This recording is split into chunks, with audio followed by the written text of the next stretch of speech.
Vous avez la bâtisse du château de Crouseille face à vous. Après 3 années de récolte catastrophique, les exploitants du Madiran font grise mine. Ils tentent de résister à la crise en se tournant vers d'autres activités. Visites touristiques ou encore ateliers découvertes. Tout est bon pour se faire connaître.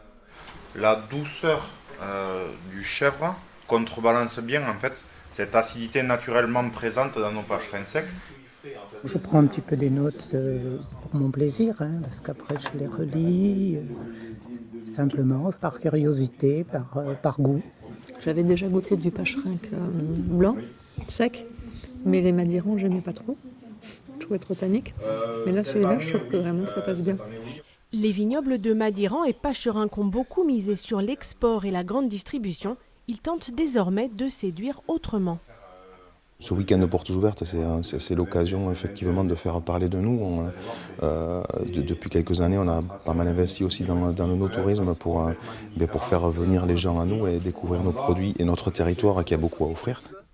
Aléas climatiques à répétition, commerce en berne, le petit terroir de 1700 hectares seulement tente à sa façon de traverser la crise.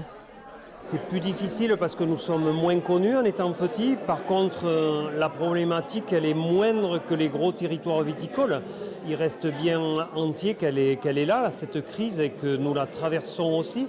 Par contre, nous mettons tout en œuvre depuis des années à développer nos vins de terroir, d'appellation, autour de Madiran et de Pâcherin du Vic-Bilh, qui sont nos emblèmes. Et on reste persuadé que c'est au travers de nos appellations qu'on doit faire vivre ce territoire et les jeunes vignerons et les vignerons de demain.